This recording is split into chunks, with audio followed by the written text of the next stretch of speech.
Assalamualaikum warahmatullahi wabarakatuh. Bersama saya Ustadz Rifai. Kali ini di pelajaran IPS kita akan belajar mengenai negara-negara di kawasan Asia Tenggara.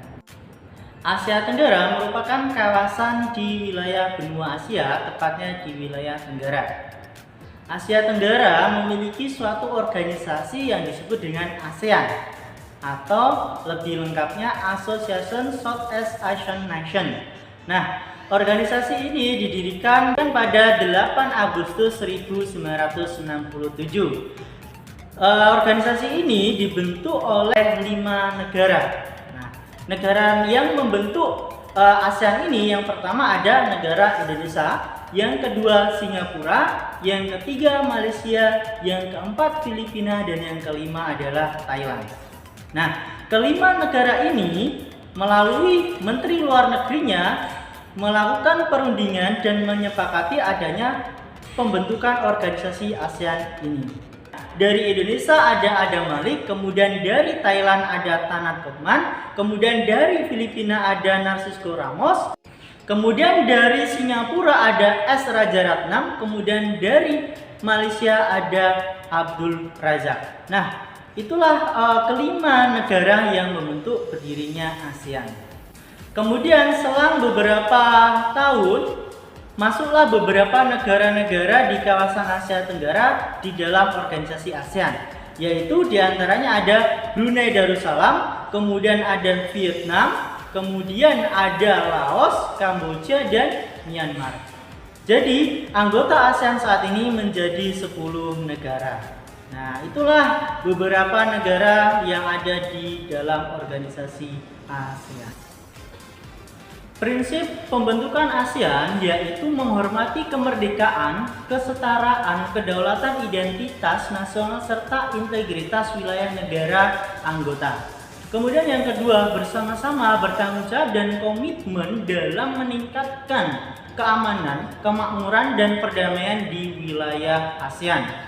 Dan yang ketiga adalah menolak adanya agresi, penggunaan kekuatan maupun ancaman yang menentang hukum internasional. Kemudian yang keempat, lebih mengutamakan penyelesaian sengketa dengan cara damai dan tidak mencampuri urusan dalam negeri setiap anggota.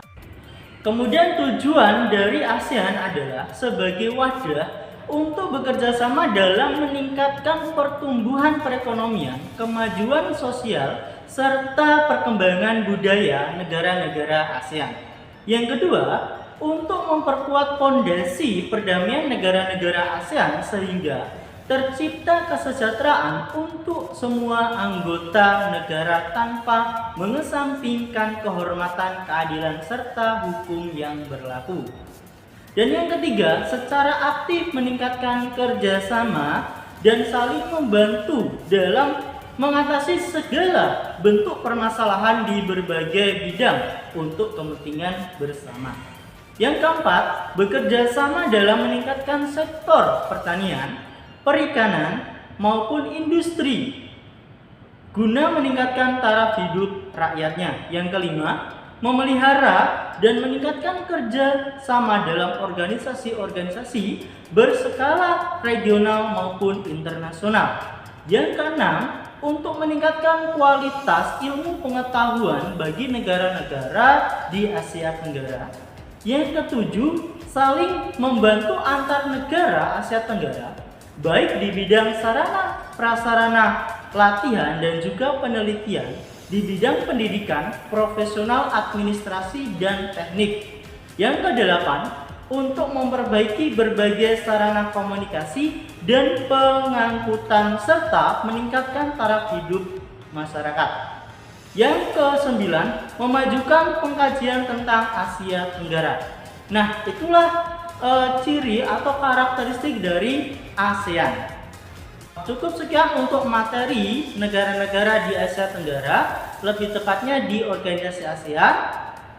Kita ketemu lagi di video selanjutnya. Ustadz akhiri, assalamualaikum warahmatullahi wabarakatuh.